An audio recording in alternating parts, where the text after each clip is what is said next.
Last year, almost 5 to 6 questions on ECG required you to differentiate the acute MI into ST elevation MI or non-ST elevation MI to be able to answer the questions correctly.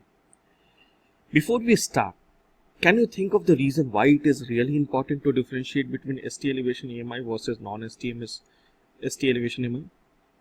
Yes, absolutely correct. Because the management protocol for both of these is different. Now let's look at one of the actual questions asked in NEET PG. A 65-year-old woman presented with a complaint of severe crushing type of chest pain. ECG showed the following features, and then you have which of the following treatment would not be advisable. Remember, not be advisable in this case with severe chest pain. Now let's look at the ECG. Let's look at the chest leads.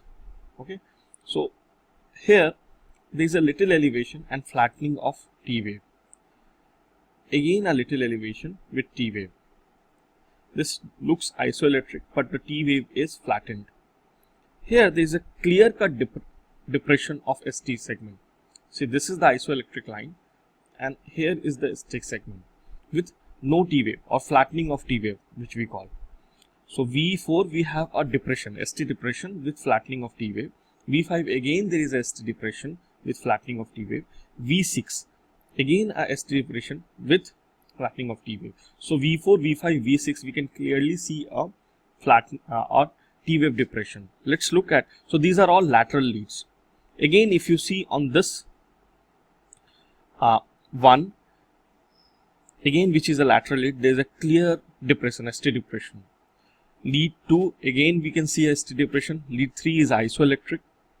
Right one is a little elevated.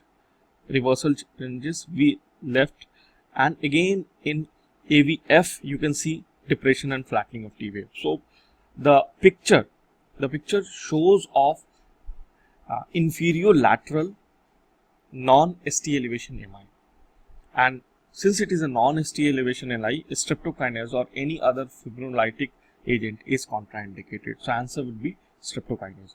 So in this case you can clearly see that you are able to see the ST depression with T wave flattening. Let's move forward and learn some more concepts. Now let's look at the difference between ST elevation MI and non-ST elevation MI. As already said, ST elevation MI will have the ST segment elevation, whereas non-ST elevation MI will have a ST depression. Also, there may be a flattening of T wave or inversion of T wave. Now, ST elevation MI, early mechanical intervention or pharmacologic reperfuration. So, fibrinolysis, streptokinase, telectase, eritaplase, alteplase, these are all used in ST elevation MI. So, fibrinolysis is one of the methods by which we manage ST elevation MI. Anticoagulants are important adjuvant therapy for reperfusion therapy.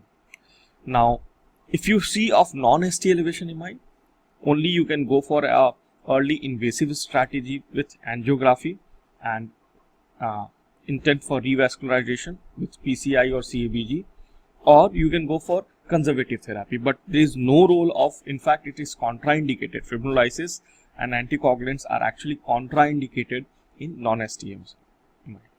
Before we move, you have to remember that T wave inversion is normal in lead 3, AVR and V1 because there the predominant R wave is negative. So T wave inversion in any lead where the predominant R wave is negative is insignificant. Let's look at another question. A 65-year-old male presented with severe crushing type of chest pain. ECG showed the following features. From the following options, which treatment can be given to this patient? Again, let's look at the chest leads. So here we can see there is a ST segment elevation with T wave inversion. Again, V2 ST segment elevation with T wave inversion. V3 again there is a ST segment elevation with T wave inversion. V3 again there is a ST segment elevation. ST segment should be isoelectric with T wave inversion. V5 a little. So this is a massive. V6 is normal. So V1, so it is anterior. Then we look at the limb leads. So this is isoelectric. This is T wave actually depression. So this is reciprocal changes. Okay. So here again AVL is there is a T wave ST segment elevation, and AVF there is a reciprocal depression. So from these findings we can say that it is an anterior lateral acute MI and of segment elevation MI. So the treatment would be all of the above. We can use aspirin, we can use a streptokinase, we can use percutaneous coronary intervention.